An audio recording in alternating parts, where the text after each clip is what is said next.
love you so much. And I love you, my beautiful cherry blossom. Whoa, hold on, wait. Yeah, I'm reading this book and I don't see how these two characters love each other. I mean, their romance is so unrealistic and they haven't even really expressed their feelings for one another. It's been rushed into, and I just, you know what, I just don't believe it. I don't believe it at all. But I worked so hard. I wrote their romance. I really like them. What's wrong with them? Why isn't their romance, believable? If you're an author who's written romance, you can probably relate to something similar to that, where you've written a romance and you got feedback that it wasn't good, it wasn't realistic, or that the characters weren't close enough, or maybe you've actually been on the other end where you've been a reader reading a book and the romance just didn't work. It felt rushed, or something was missing, or it felt forced. But whatever the case is, whether you're an author or a reader or both, we've all had those moments where it's just the romance is not working out. So how can you write a really good romance that your readers will enjoy? And readers, if you're curious, what does it take to actually write a good romance, and what does it take to actually have a good romance in a story? And that's what we're going to look at today. So these are the top 9 main elements in a good romance. So obviously the first one that you really need is ship scenes. Obviously these are the romantic moments between the two characters. I call them ship scenes. These are the moments where they're falling in love and you're reading them, or if you're watching like movies or TV shows, you're watching the characters do these fun things together and fall in love. So maybe if it's in the real world, they're going on a date, and so the date, maybe they get on a Ferris wheel and it gets stuck and they're at the top and they're kind of talking and chatting and laughing. That would be a ship moment, and then they end up kissing at the end of it, or whatever the case is. In a fantasy world, maybe they're in an ancient cave looking for an artifact and there's a cave in, and one of them pushes the other out of the way, and then they end up on top of each other and they're just kind of looking into each other's eyes all romantically. Whatever the case is, these are ship moments. You cannot have a romance without these really good ship moments. And so usually for me personally, when I want to write a romance, the idea comes to me first from the ship moments. Like I'm doing something, or I'm watching something, or I'm even playing a video game and something happens and I'm like, oh man, that would make a really good ship scene with somebody. And it sparks these ideas of what these ship scenes are. And for me, the ship scenes basically inspire the romance usually. And so it may work differently, but for other people, that's just like me personally. So if you don't have enough romantic moments, then the romance is not going to be believable. So you need those moments in your book where the characters are falling in love and they have these moments together. Some ship scenes are not always good. Some are bad in the sense that they may not always be a good thing that's happening around them. In fantasy and sci-fi in particular, a lot of ship scenes can actually happen with really tragic or catastrophic moments, and that works actually really well. And you can do this in real life too, but it typically happens more in fantasy and sci-fi, just because when your life is at risk and there's a high stake moment, 10 to 1 people will be more open to confessing their feelings because they believe they're going to die. An example of this is maybe your two characters are getting ready to be executed in a fantasy or a sci-fi setting, and their cells are next to one another, and they're talking, and one of them's like, I'm scared, I don't want to die, and the other one's like, at least we'll die together. I mean, it's cheesy and cliche, but this is just off the top of my head. And so they reach across the bars and they grab hands, or they something, and one comforts the other. That would be a ship scene, even though it's a drastic negative circumstance. So ship scenes can be positive, and the feelings evoked from them should be positive for the characters and the reader, but ship scenes can be surrounded by bad circumstances, if that makes sense. So that was tip number 1. So tip number 2 is actually dialogue. Clearly this may seem like an obvious one, like the previous one, like you can't have a romance without romance scenes, so you can't have a romance or a story without dialogue. But what I mean specifically by the fact that a romance book needs dialogue is that it needs pages and pages and pages of it. In the few romances that I've read, and if I read a romance, it's primarily in the clean fairy tale genre, fairy tale romance or fantasy romance genre, but there have just been more pages of the characters talking to each other than there would be in a normal fantasy book between two characters who are not in love. Or, you know, even in my books, I write fantasy with a romantic subplot, and so they do talk, but they don't have pages and pages and pages of dialogue. I think that's how one of the signs you can tell the difference between romance being the main genre or a subgenre is that if it's a subgenre, the conversations will be there, but they won't be as long. If romance is the main genre instead of the subgenre, then the guy and girl, or the characters that are the guy and girl that are in love, are going to have pages and pages and pages of dialogue talking to one another. And I think the primary purpose is that they have to get to know one another, and you want to show that emotional connection between the two characters, and you really want to show them getting to know each other as the readers get to know one another. And a lot of times readers who read books, at least me personally, they live for the ship scenes, and they also live for the dialogue because they want the characters to interact with each other. So the more they're interacting, the more we're getting those characters together, and that's what they love. And so that's kind of like the skeleton and the backbone of your book is going to be the ship scenes, is the actions that the characters do together as they fall in love, and then the dialogue is the conversations that they have as they're falling in love. So it's action and dialogue are the two things that are going to be happening while your characters are falling in love. And so that's going to be key, is really good, a lot of dialogue between your characters. And that's what I'm learning right now with the book I'm writing called Shadowfall. It's my first fantasy where romance is actually the main genre and the fantasy is kind of the subgenre. And it's definitely different, and it's definitely been interesting for me to switch gears to take, instead of pages and pages of like fantasy plot stuff, it's now pages more of dialogue and interactions between the two characters because they're the main focus of the story. So the third element that you need in order to write a great romance is actually conflict between the characters. So we're going to have one later that's conflict around them, which is like the plotline conflict. But this one specifically is conflict between the two characters. So typically when you have a romance, one of the things that's going to help you, this is a bonus tip, is you want to fully develop your characters. Obviously you want to do that if you're writing a book, but especially if you're writing a romance, you need to know both of the characters, their goals, their hobbies, their likes, their dislikes, their strengths and weaknesses, and especially if they have goals, you can have where their personalities maybe clash.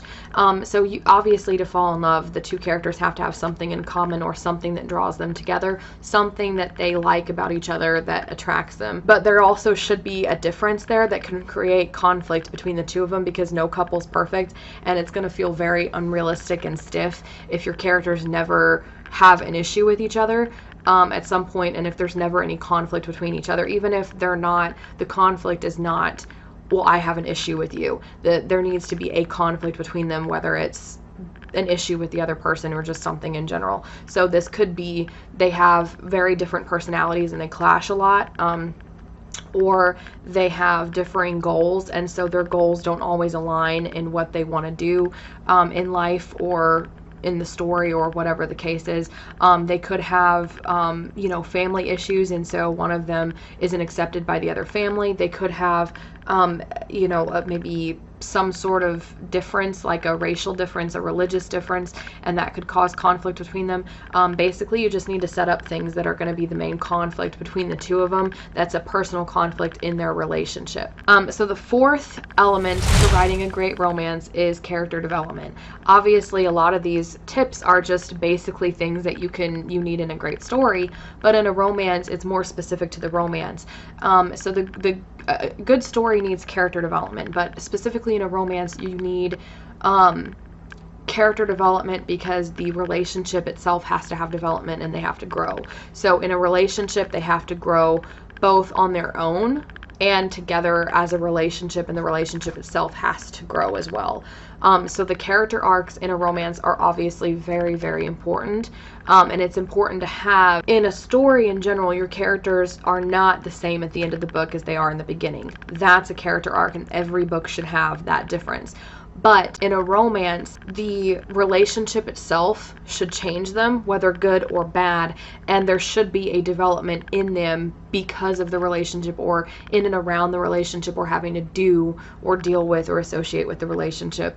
in some capacity or another. So the fifth element to writing a really good romance is the connection between the characters. And this is twofold. One of this is obviously a physical connection. So your characters, maybe they're not necessarily physically attracted to one another, but then they should be emotionally attracted to one another. So if their connection is more physical, then they're going to have that physical connection. But if they don't, then they could also have more of an emotional connection or a mental connection. And so they have to have some sort of connection. So if they lack a physical connection, then the emotional or mental connection should be there, and vice versa. It doesn't always have to be physical. You know, if you're writing erotica, for example, the physical connection is usually the only thing those books focus on. I prefer to focus more on the emotional aspect of love because there's more to love than the physical body. You know, in real life, we all age. This body is not going to be here any longer, and the only thing that remains is the emotional connection that you have with somebody. But, you know, that's different for everybody, and some people read books to escape reality, so maybe they don't mind.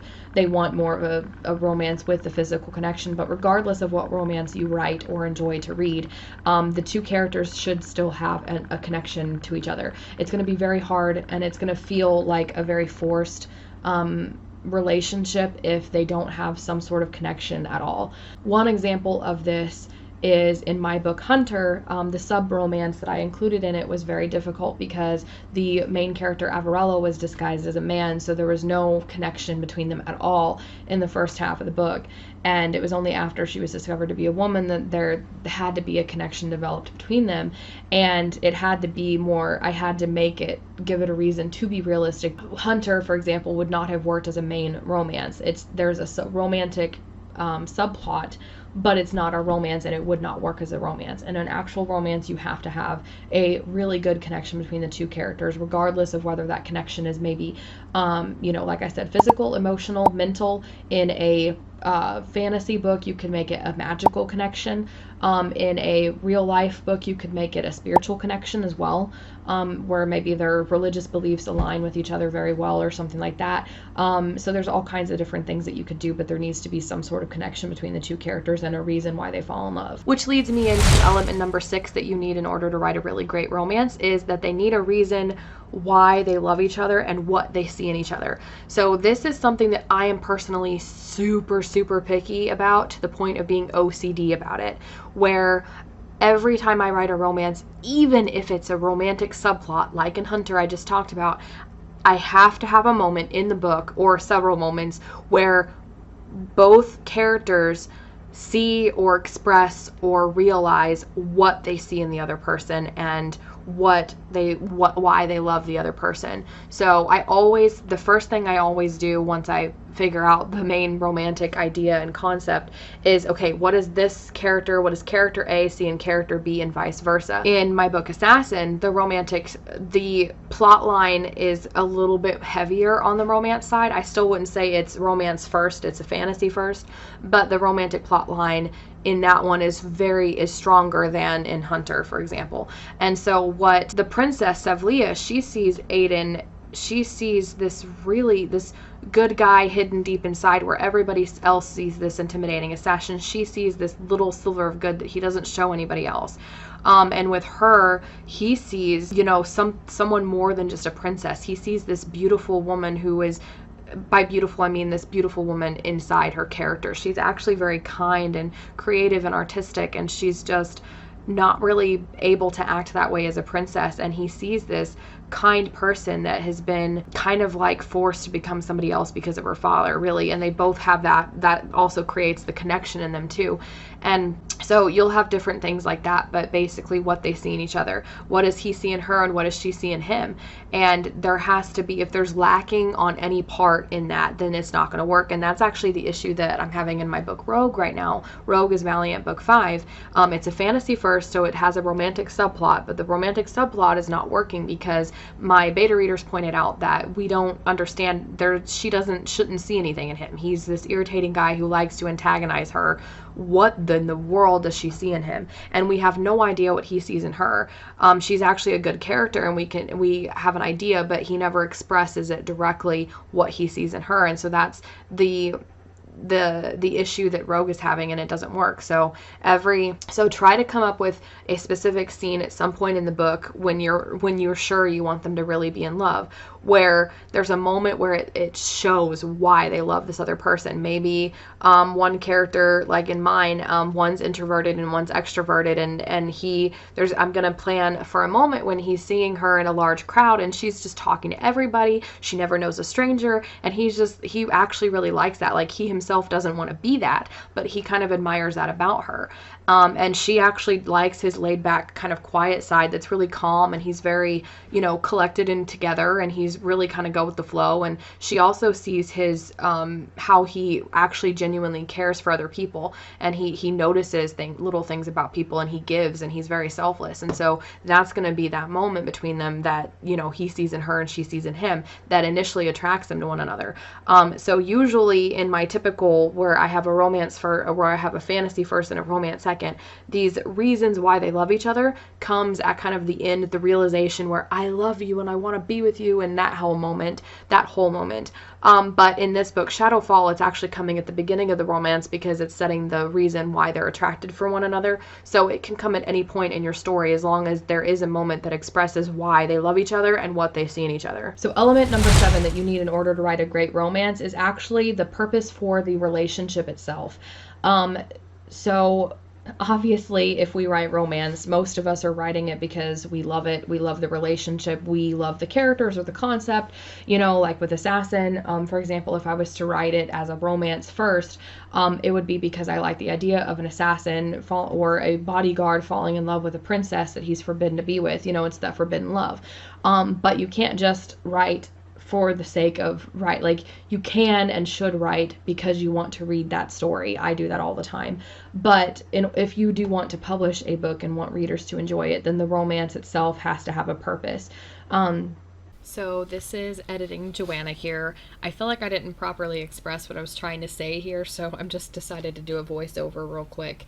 What I was trying to say was that the romance itself has to have a purpose, so this coincides with your theme. So every book usually has a theme or something the author wants to express in that story, and in a romance, it's the theme that you want the romance to convey. So for example, in Shadowfall, what I'm trying to do and the reason why I'm writing the romance is to show and express what true love really is and how it reflects God's love for us. The love between a man and a wife is expressive of God's love for us. And that's the theme that I'm trying to show with this romance. And so when you're writing a romance, there's usually a theme you're trying to stick to, and a reason why you're writing that romance will usually coincide with that theme, and that becomes your reason for the romance and the romance's reason to exist. So, the 8th element in order to write a great romance is actually a plot. So, for people who are writing romance and they write it all the time, or people who are going to write a romance for the first time, may make an assumption that you just need to have the romantic plot, and that is the romance, and so all you have is a story of a guy and a girl, and they're going to do this thing, and they're going to fall in love, and that's going to be it. And that's fine, but you still need some sort of other circumstances or some sort of plot going on, even if it's not the main plot. So in a normal story, and I learned this in college when we learned how to script write for TV shows actually, but most TV shows you'll actually see that they have an A story, a B story, and a C story. And the way that we learned it for script writing specifically for a TV show is that the A story and the B story are different plots, sometimes connected, sometimes not, but they usually have the same amount of screen time. The C story is a third plot that doesn't really connect, that has less screen time than the others, and there were specific time threads. I can't remember exactly, but each one has a certain time limit to how much they would usually have in every episode of a TV show ever. And it works differently for different genres, but that's the general concept. And so it works similarly to books and genres and subgenres. If you have a fantasy book, for example, I'm going back to fantasy because that's what I do, or sci-fi, then your main plot is going to be the fantasy plot or the sci-fi plot or the action plot, if you will, the war between the two kingdoms, or the spaceship crash or lost in space, or the military alien invasion on Earth, or whatever your main plot is.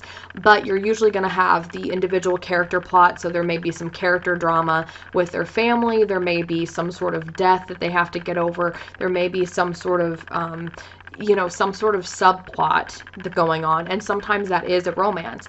But in a romance, the main plot is going to be the guy and the girl falling in love with each other, but every story still needs subplots. So in that one, you still should create outside circumstances going on around them as a plot.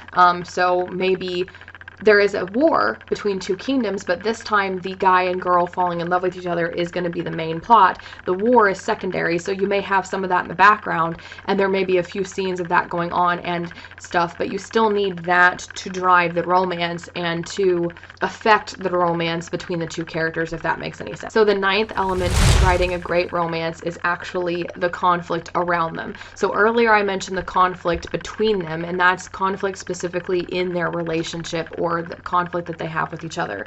This is conflict around them, and it kind of coincides with having a plot. But like Romeo and Juliet, it wasn't just about their love for each other. There was also a conflict between their two families going on. The focus was on their romance and their issues and drama, but there was still a conflict going on between their two families, and that was outside conflict. And this is to help create tension and suspense, because you don't want your characters to be happy hunky-dory the whole time. There has to be a risk in a romance of them not being together, and then at the end they usually get together. And fun fact, in order for your book to count as a romance, you have to have a happy ending. This does not make me happy. I do not like it. Reader expectations are that the romances should have a happy ending. So if you label it as a romance, as the main genre, it should have a happy ending. If it doesn't, then you should not label it as a romance, because there will be readers with expectations that got dashed that they will be unhappy with that. So the conflict around them kind of usually coincides with what the outside plot is, but there still should be tension between their families, or with some religious differences. Maybe there are two religious organizations are fighting, the kingdoms fighting, maybe they're in rival spaceship organizations, or maybe they are rivals themselves on their company's rivals. Maybe one of them is a country boy and the other is a city girl, and there's a conflict there because their lifestyles don't mesh up, but there still should be conflict around them as well as conflict within them, just like there's the romantic plot line between them, and then there's the subplot that is the main, like the outside plot line with them, if that makes any sense. So those are my 9 elements to writing a great romance. But thank you for sticking with me to the end of the video, because here is an important bonus tip, and this one is not one that's actually really talked about when you're writing romance. Are you ready for this? Danger.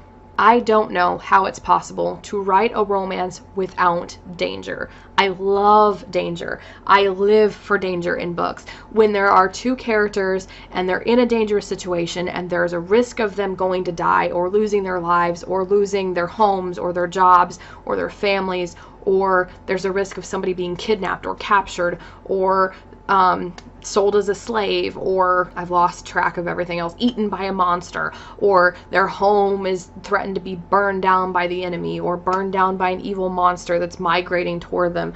Whatever the case is, danger, danger, danger, danger, danger is going to draw your characters together. When people are in high adrenaline situations, the romance comes faster and it comes easier, it clicks better. When people are at risk of dying, they will typically not want to miss the moment to confess their feelings or to be honest about how they feel or to fall in love, and so it will be so much easier to push them together much faster than if there's no danger. And that's why contemporary romance is so hard for me sometimes, is because there's no danger, and so that threat is lifted, and it's so much harder for me to get into that, both reading and writing. And that's why the contemporary romance series that I started writing and in natural disasters is because I wanted that extra danger element to it. You don't have to include danger. Again, this is just a bonus tip that if you do, your romance will just click and it'll happen so much easier, because people in dangerous situations are more than likely to fall in love and just fall for the person who's helping them and keeping them alive, basically. and it forces the characters to rely on each other, which is a great way to help people fall in love, by the way. So I hope that you guys have enjoyed this video and that it's helped you, and if it has, please hit the like button. If you've enjoyed these elements to writing a great romance, do you have any other tips down below? If so, leave it in the comments below. Be sure to subscribe for more writing videos every Monday, and if you would like to know how to write romantic scenes, then click this video because I go over every single detail from some of the best romances of all time, so you don't want to miss it. Check it out.